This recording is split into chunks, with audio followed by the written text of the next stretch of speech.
ang inyong tulay sa himpapawid ng serbisyo publiko. Ang Presidential Broadcast Service, Radyo Pilipinas, Radyo Publiko. Radyo Pilipinas. Radyo Publiko. Kinilala ng pang-international at prestigyosong Asia Pacific Broadcasting Plus Awards 2025 para sa kategorya ng Government Streaming. Ito ay dahil sa epektibo nitong pagsasanib ng mga tradisyonal na media tulad ng telebisyon, radyo at print para masabayan ang mabilis na pag-inog ng mundo ng digital at social media tungo sa mas epektibong paghahatid ng mahahalaga at napapanahong mga impormasyon sa mamamayang Pilipino. Kinilala rin ang Radyo Pilipinas dahil sa patuloy na pag-akyat ng rating. Ngayon ay matatag sa pang-4 na pwesto sa Mega Manila ayon sa pinakahuling Nielsen Radio Audience Measurement Survey. At sa social media, nakamit ang mahigit 2,000% pagtaas ng bilang ng mga sumusubaybay sa Radyo Pilipinas page sa unang bahagi ng 2025. Patunay ito na ang inyong Radyo Pilipinas, Radyo Publiko ay tunay na kaagapay ng inyong pamahalaan sa paghahatid ng serbisyo sa mga mamamayang Pilipino. Mula sa aming lahat, sa ngalan ng inyong pamunuan at mga kawani ng Presidential Broadcast Service, kasama ang inyong mga himpilan ng Radyo Pilipinas sa buong kapuluan. Maraming salamat po sa inyong lahat, sa inyong pagtangkilik at pagkilala. Radyo Pilipinas. Radyo Publiko.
Galamay ang adlaw ka natong tanaw. Welcome din sa itong panaguban sa itong tulumanong tambayan sa Radyo Pilipinas. Kauban niyo Armando Fenekito mga igala. Yes mga igala.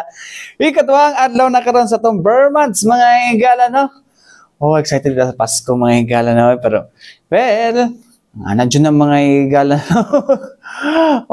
Motong kakita ko katong kuan ba no? Kakita ko katong content ba ni Attorney Regal Oliva mga igala ba no?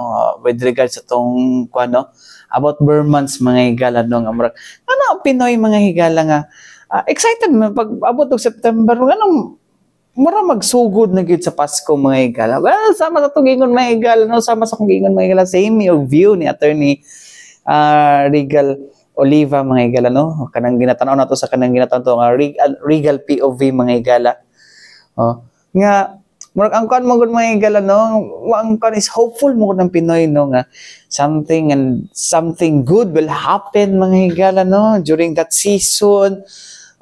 They are kuno nga unta basta na good things to happen mga igala no, mo na mindset ang nahatag although well, we cannot deny mga igala na ang Pasko may samtang commercialized kuan gid siya sa kaning consumerism mga igala no. It's because na di na po na to ikalimot pod nga ang uban pod mga igala pagingon og Burmans mga igala kuan na pod ilahang kuan no nga unta dako og bonus no kay padagan tag mapalit pod karong Christmas or daghan kog madawat nga pinaskuhan karong karong nga season no. Pero dili na mo siya about ana good pod mga katambayan pod no.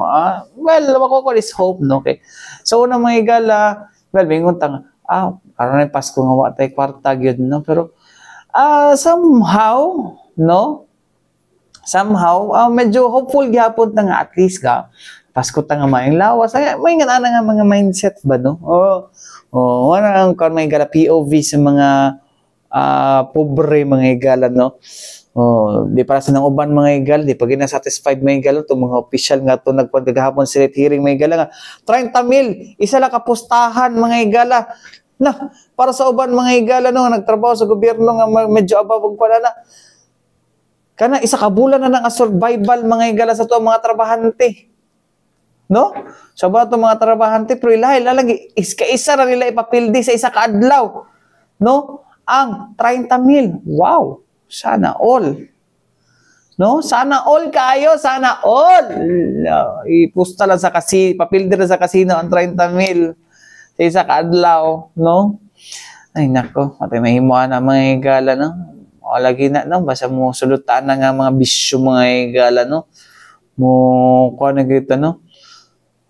Kanang ma-addict na tanong mo. Mamay na lang gani ko kaysa kay mag-concert ako mga idol kay isa mga panagsara no. Karon pila pala ako nagkuan concert ka karong October katulo. Ana lang. So napakoy time nga mag-replenish, magbayad og utang, sa kung pang utang, di ba? So ingon ana ra siya mga higala ang kuan no ato ang ingana dapat no kanang pilion na to atong kuan mga higala. We should live no, we should live within our means mga higala. Hindi kaya mo na mga higala uban mo sulod sa kaning kuan no corruption mga higala kay lagi di na kaya nila kung ano nila ang mga luho. Anyways, mga higala, din hita no, speaking of Vermonts, mga higala no, hindi man gid ang bangko mga higala no, so dagantag ka ng mga bonus mga higala, tapos mingan sa taguan lang sana sa bangko na imong bonus no, o imong mga dawat ng mga bonus no, mingan siya ayaw dira kay kuan, ayaw dira kay gamay tubo no, gamay tubo dira ang bangko. Well, in the first place mga higala, ang bangko is nananadara mga higala para imo deposituhan sa imuhang kuan, deposituhan sa imuhang savings, no? Or payroll para sa taon ng ginakuha sa sweldo, no? Uguban pa na yung mga produkto ang mga bangko mga higala. Pero ang kuan mga higala, ang purpose nato gid mga higala, ano gideposito na to tong kwarto dira sa bangko? It's because we need to safe keep this, no? For safety. Safety kitang apas ginato. Anong nasa sa bangko, no? So, kung mingon ka nga ayaw dara tagui sa bangko kay kuan, o nganong naman imong kwadra, imong kwarta na sa bangko gamay ra magtubo, aw dili deposit or safekeeping ang purpose nimo ana, no? Kundi tawag ani, kundi investment. You are kanang kan ba no, yung murag imuha siyang gi kan ba no, gi na misconception ba no on the part no nga supposedly it is a deposit, no? Pag deposit, safekeeping. No? Wala man naging, di ba, ang sa co-op mga higala kay, kuan man na, sa co-op, very transparent mga higala na, lahi si shared capital, na mo tubo, napod kay deposit dapat. Okay, para dito ibutay mo savings, imong mga kuan, di ba? So, yan na po na siya. No? Nakadiha mga higa, nagkuan ka, nagdeposit ka, deposit kag kwarta, para mo pataguan. So, mo nga na sa ubang country, bayaran mo na gud tong kuan kuno to sa mga investment scams sa investment scams sa una may gala. Ay yung kuan maginadimonize ang bangko ba no? Yung bangko daw kay gamay ra daw kayo kanang kuan daw. Gamay ra daw kayo o kining tubo. Actually, wag kay tubo ana kay mahulog ra sa serbisyo nimo sa bangko. Wag kay madawat ana. Imo riski pataguan gyud imo dira sa bangko. So kung kuan ka, kung mo gyud imong mindset, ayaw dira sa bangko ibutang imong kwarta. Kung gusto nimo mo tubo. No? So mo na nga dapat na kay mga kuan no, mga channels, mga investment channels like mga kasara kaning bonds, mutual funds, kung gusto kita mo tubo, Pag-ibig MP2, kana, no? So, kung kayo mong purpose, hindi mo nang gikuha, kaya para in case of emergency, na kayo makuha diretso, mo na siya ang purpose kita ba. Anyways, mga higala, di na natin maglangan mga higala, no? Ato na lang paminahon mga higala, ang nahimong, ang Vice President mga higala, no, sa kuan, Vice President for, namo to dito mga higala, to, itong kuan, asa man to? Vice President no sa For corporate affairs group mga higala sa Philippine Deposit Insurance Corporation mga higala, walain mga higala, Jose Villaret Jr. Arne explain sa inyo ha. Nganong kailangan sa bangko, usay purpose sa pagbutang nimo og kwarta sa bangko. Aminaw na to. Inutil, no? Kasi mababa daw yung interest. No? So I just want na you put emphasis kung bakit kailangan talaga sa bangko ilagay yung mga pera ng ating mga depositors. Okay. Good question. Unahin ko muna yung mababang interest, okay? Siguro tingnan pa natin ba tayo lalagay sa bangko. When we put our money in the banks, it's for safety, for emergency needs. Kung gusto po niyong lumago yung pera niyo, that's investment. Ibang produkto na yon. Ang tingin ko, you better buy real estate, get into business, or invest sa mga instruments, no? Investment instruments. Ang deposito po ay hindi po lugar kung gusto niyong lumaki yung pera ninyo. Kaya po, yung interest niya, it's really for safekeeping. Trivia. In other countries, when you put your money in banks, you pay. You pay actually. Negative interest kayo pang na-charge dyan ng bangko. Kasi ginagamit mo yung bangko to place your money. Parang nagdi-deposit, babayad ka para tanggapin ng pera ng bangko yung pera mo for safekeeping. Okay, going back. So that's muna yung interest. Hindi po bangko ang lugar to place your money for it to grow. Investment po yun. So, then why do you have to put your money in banks? Usually investments require a big amount. So, put your money in banks until you grow the money and ready to make an investment. So, parang pwede mong paglagyan. The other choice is itabi mo lang, which is not safe. When we ask people to put their money in the banks, we're asking them to put their money for safety. Wag sa bahay, wag sa ilalim ng kama, wag sa kisame, o yung sa alkansya man, pag puno na, dalhin mo na sa bangko. It's for safety. Financial experts advise now we have to have an emergency fund which can be found best to be placed in banks for about 3 to 6 months of your monthly expenses. Parang ito po yung lugar ng bangko. So, meron kang makukunan ng pera in case of emergency, which is not available when you invest your money. Just another to dramatize the point. May mga kilala ako na nag-invest ng pera, pero kinailangan nila yung pera kaagad, hindi nila makuha kaagad.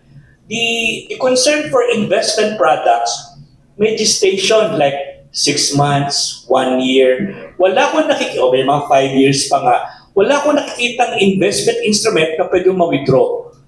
Deposit pwede, kasi yun yung kanyang purpose, emergency. So, iba po ang purpose ng deposit, iba po ang purpose ng investments. So those are two different things. Iba pa din yung insurance, that's another thing. Okay. Important for you to put your money in banks for emergency and safekeeping so it can meet your needs. Now, you mentioned about safety, security. Marami kami naringgan noon. May nawala account because of technological or glitches. Now, dahil sa mga pangyayaring yun, nag-issue na ang Bangko Sentral ng maraming directives para maging maayos yun. Banks are now directed to ensure that security, safety measures, risk management systems are in place. So, I think those are being monitored closely during examinations at nakita nila nag-i-improve na. One thing also, kaya importanteng mag-deposit tayo sa bangko, it also gives you, sabi ko kanina, it gives you now a record of your transactions. It can give you, kung ikaw ay naghahanap, sino nag-a-apply ng visa o passport, diba? Hinahanapan ka na ngayon ng record. Bank statement. Hindi mo makukuha yun sa investment. Hindi mo makukuha yun sa insurance. But the deposit records can show.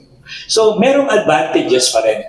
Please differentiate deposits from investments. Dahil sila yung magkaiba. My wife is with insurance at yun ang issue niya eh. Wala daw mababa daw ang interest. But it's a different purpose. Follow up na po sir, and anyways, hindi pala ako nagpakilala. I'm Armando Finiquito pala of Radyo Pilipinas Davao. Follow up ko lang sir, with this kind of mindset sir, no, on the part of PDIC, is it parang masasabi natin na ganito yung mindset ng mga tao, it's because of lack of financial literacy? Literacy? Oo, yes. Kaya nga kailangan nating matuto. Hindi tinuturo ang financial literacy sa school. So, tulungan nyo kami.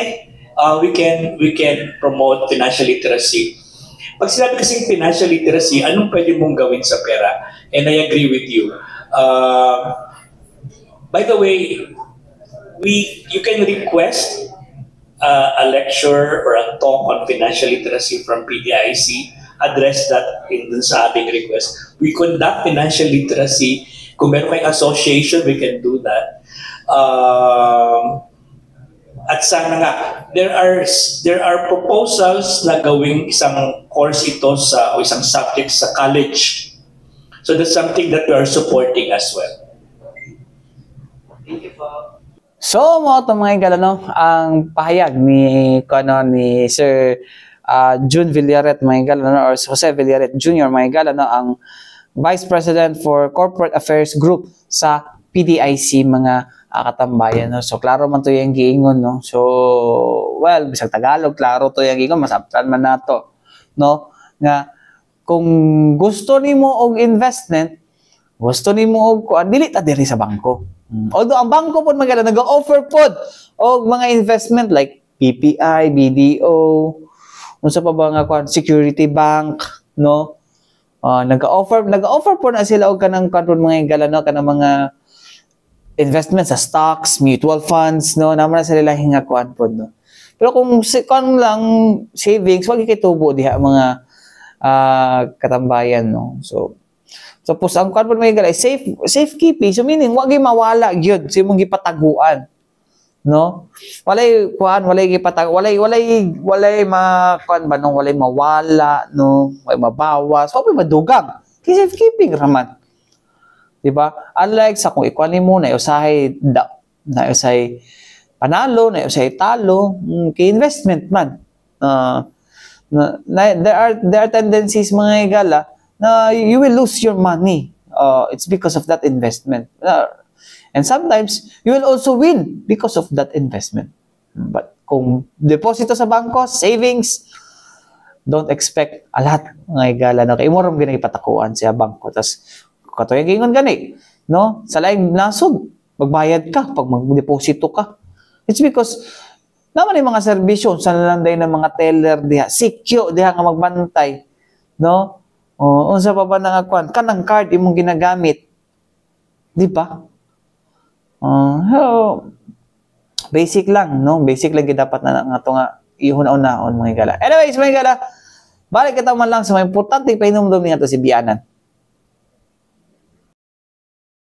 Balik kita mga igala din sa itong panagupan sa itong tulumanong tambayan sa Radyo Pilipinas. No? Anyways, mga igala, kagahapon, no?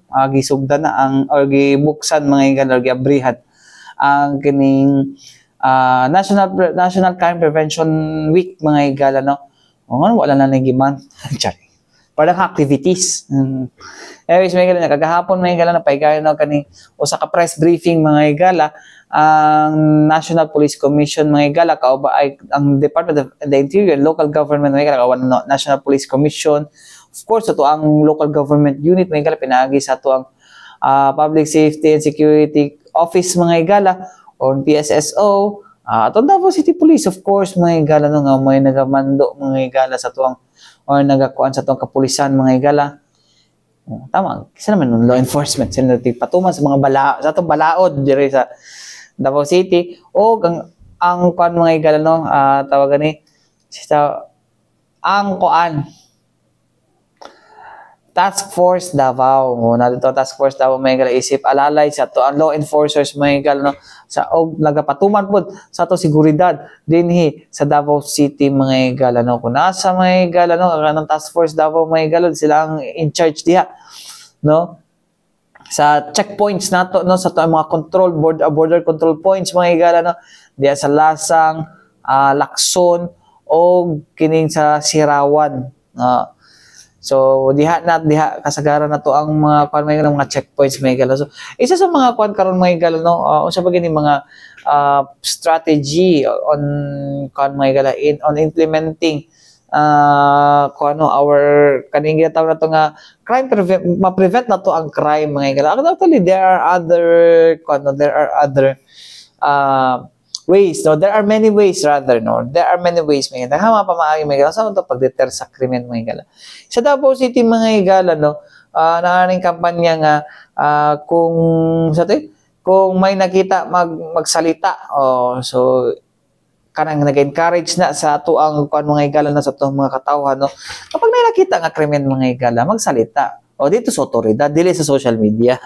Pero actually mga higala, in a way, daghan na po daw kaning konpod no nga may marag siguro no para sa ako although dili siya dapat pero para sa ako mga higala, it's another way mga higala of saying na dapat ang mga tungkan maging proactive na ato mga security forces no nga dili na mahitabo sa sunod mga higala mo na gina-post ng mga kuan no pero mo sa mga higala no kay nay mga krimen mga higala nga sila ra po naghimo.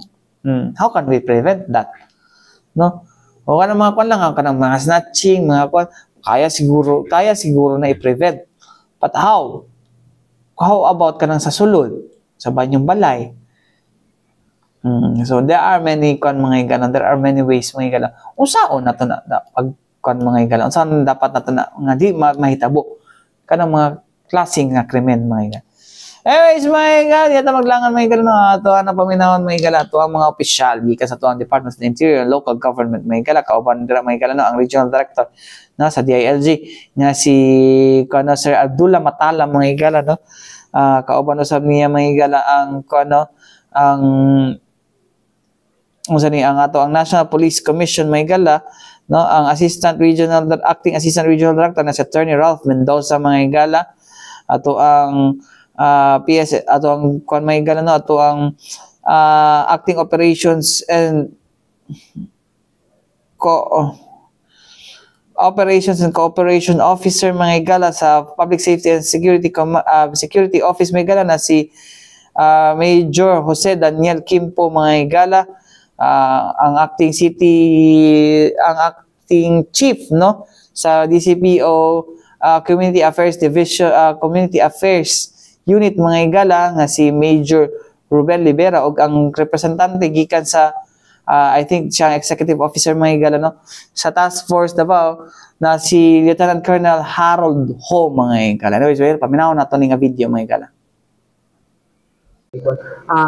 Una ko si RD Matalam. Sir, ano po yung order natin no for our local government units here in the region no para masuportahan nato atong mga law enforcers no to prevent crime nga mahitabo? O usa ba mga orders nato nga gihatag sila or para matabangan nato ato especially atong kapulisan no uban natong security forces? Okay, daghang salamat. Una sa tanan no ako lang ang ipabado sa tanan na ang kaning atong tema karon na pinalakas na pamalang lokal para sa ligtas na pamayanan, pagpapatibay ng mga programa sa patiwas sa krimen sa ilalim ng community and service-oriented policing. Okay? So, ato lang ginaawag ang tanan that kung aduna tayo from local government, no? Kaya nga mangod kani atong mga local government, mauni siya ang backbone. Murag mauni siya ang atong mga sinaligan sa atong mga safe communities. So, para ma-enhance na ito siya, we provide capacity development. Kami sa DILG, ang pasapot nato sa atong capacity development, naghahatag ni o training or orientation. So, maghatag ko halimbawa, pariyaaning sa atong local level, sa atong barangay, natay mga barangay peace and order council. Duganan pa nako, natay mga peace and order council, natay anti-drug abuse council. So kani siya, ako ni gina-strengthen, ako ni siyang ginapatusog. Kaya aron nga makita nato sa August, may naduna man tayo data o datos ana, o kami ba sila epektibo o functional. No? So karon, diri sa atong barangay, nabantay mga pag-implemental sa atong barangay initiatives ana. So kita sa barangay, maningkamot ko ta. Kung halimbawa, pwede ta magbuhat o mga inisyatibo, para magbuhat ang mga night patrol, pwede, magronda ta. Pwede po ta sa atong barangay magbuhat o pag-skills and development para sa atong mga kabatakunan. Para nga makunod ang atong training, di ba? So, unsa pa, napot tayo International Day Against illicit illegal trafficking, idadait na to. So public awareness na muna sa DLG, kaya aron ng paibalo, pahimangno sa tanan na ang DLG magasuporta sa ato ang crime prevention sa local government sa atong sisok. Daghang salamat. With the trainings and capacity building ninyo ginahatag sa ato ang mga LGU, sir, unsa pa ba ato ang dapat nato i-improve, no? Para mas mapakusog na to ato ang crime prevention, not just on the part of the law enforcement, no? Pero apil lang sa ato ang bagay, murag sila man jud ang kana siya ganahan kay kuha na nga pangutana pa. Kabulo ka ang crime prevention, no? Dili lang biya ni trabaho sa atong kapulisan.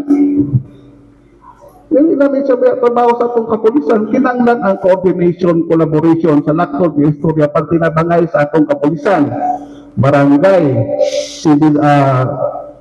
atong civil society, o ang kinalasan, ang atong katawan, ang atong mga citizenry.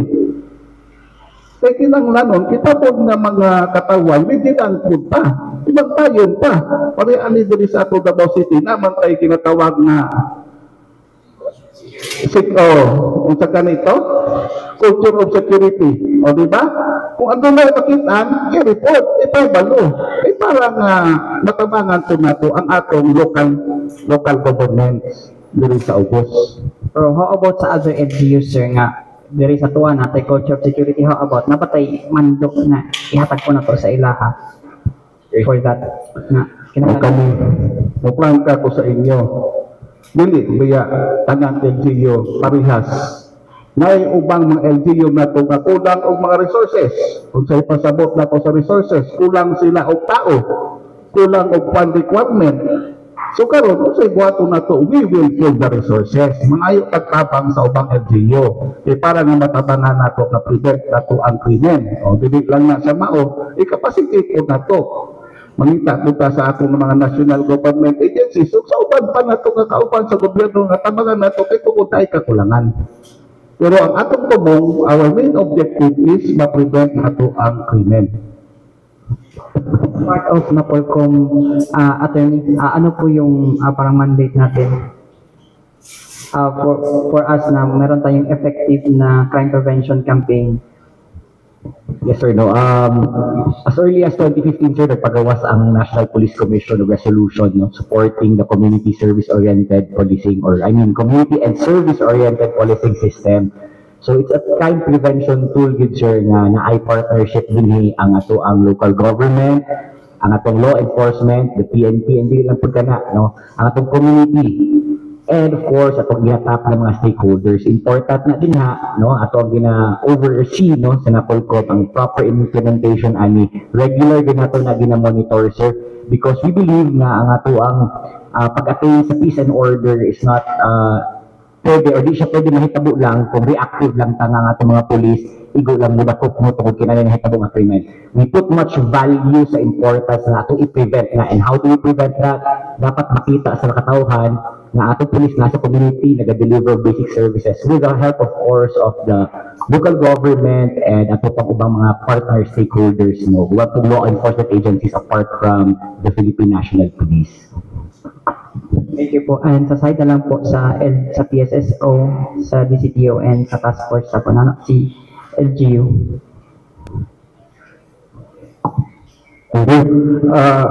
Davao City is a very progressive city. In fact, diversified na ang tao dito, and the population is getting bigger, the economic activity is getting very, very active.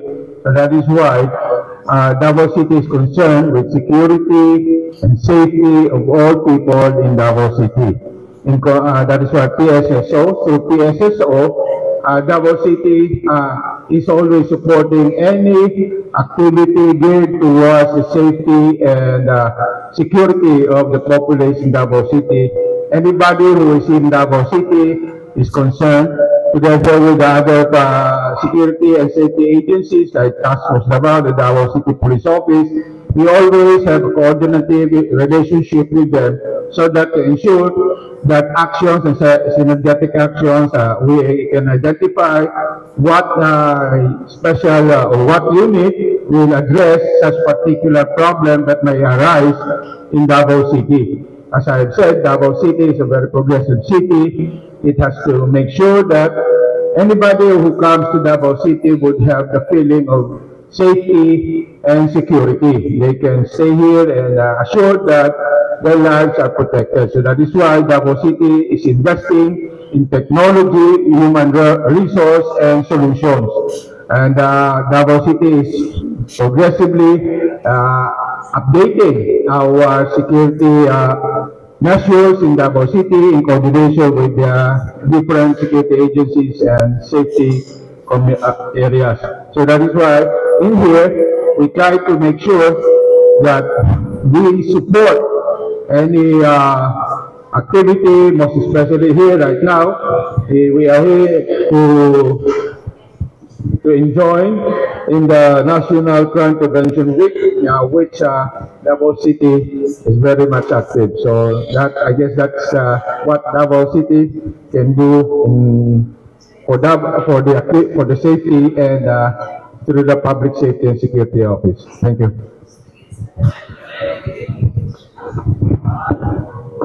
Good morning. For DCPO, we have continuously implemented the program of our city director, the Davao, which stands for Discipline, Action, Virtue, Accountability, and Order. So this program will unfold the policy framework na we continue our execution sa Uplan Bakal Sita, Uplan Katok, targeting operation designed to suppress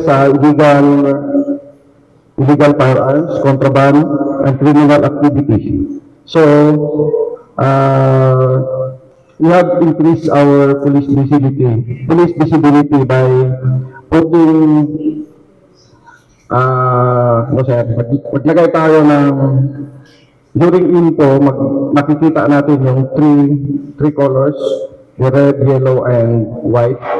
In which red na siya ay high intensity ang krimen, sa yellow in a week duha lang ang krimen, then sa white wala yung krimen. So that we can strategically position our personnel sa mga high density place sa krimen. So second, we have also intensified our coordination with barangay unit and local government stakeholders para sa enforcement of our city ordinances like curfew on minors, rescue on minors, and implementation of traffic laws and anti-smoking and labor control. So we have coordinated with DRU para sa problema nato sa Lecordan.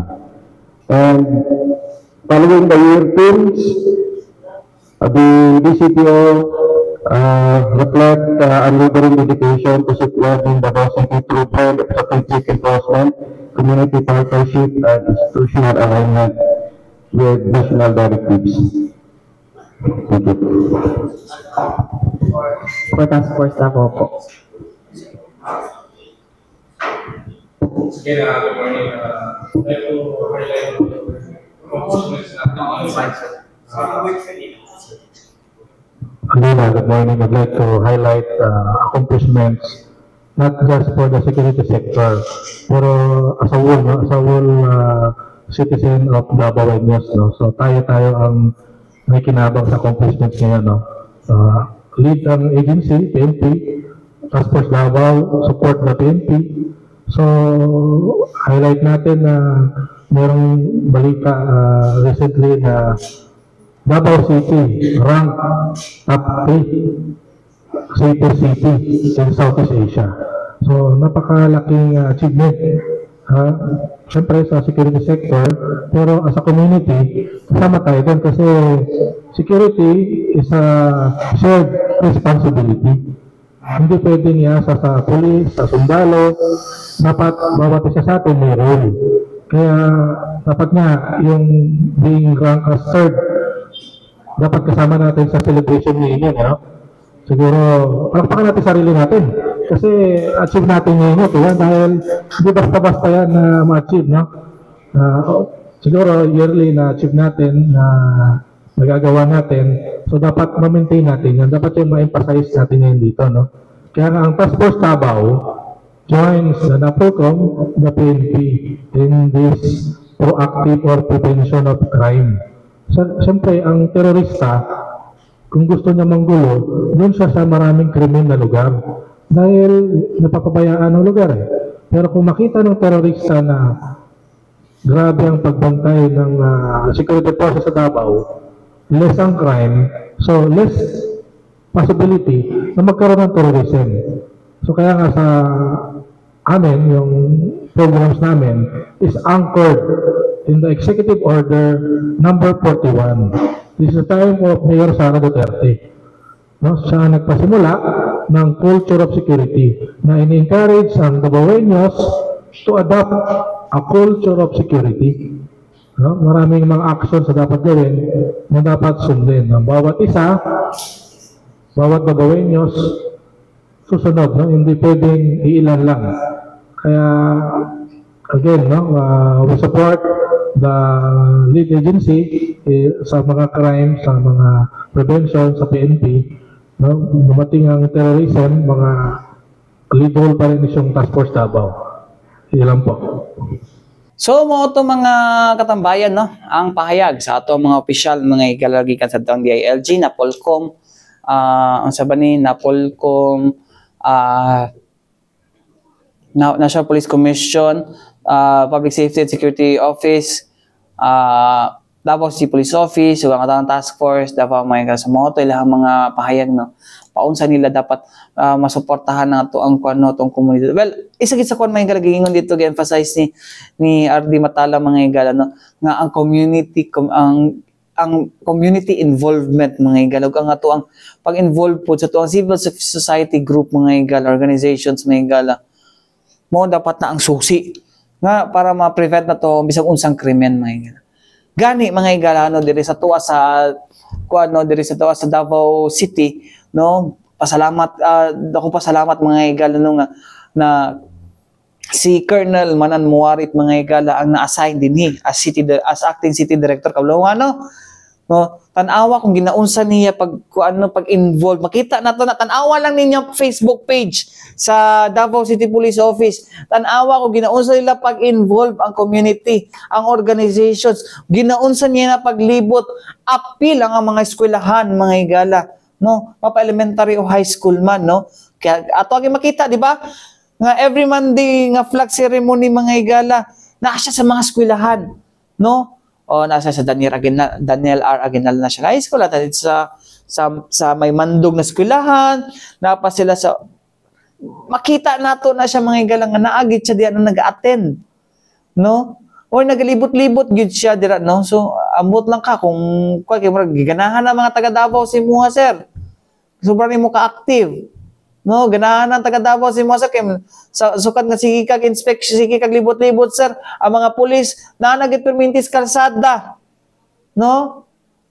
May ganahan sa mga tao karon kay mo bisag dili ka maka-uniform, mulibot man ka. Di ba? Sir, ay po may anara po na, sir. Charing. Ay po may anara, sir. Kay magpangita na po biglaing yung na nga ang aktibo nga mga opisyal, sir. Nako. No, magbasi madismaya mi no kay nga na betong panahon ni Colonel Tagum antud kay General Tagum karon kay General Kraft pag-abot sa kuan. Uy, awa man. Si General kato kay General Kraft sa nagipadayon to niyang kuan ni Sir Tagum mga higala. No, tawag Iron Fortress. Yung Iron City. So mo to gyud napadayon niya to. Mo na dapat ipadayon gyapon no. Tanaw ka ng pag-involve good sa community. Mo gin ang ang komunidad yun ang una dapat nimong kanon no kasi sila mo to ni Colonel Muarip mga higala nga kuan no dapat imuha ng amiguho ng community no kasi sila mismo magsubok na ikrimen nga mahitabo diha yung ana na siya. Anyways, may ganawa tayo kong oras ang ngalan sa Tibuok Pwersa sa DXRP Radyo Pilipinas, Radyo Publiko Davao, may gala ko yun ako, Armando Feniquito. Alang sa tambahin sa Radyo Pilipinas, hangtod sunod usab, dagang salamat o may adlaw ka na to tanan.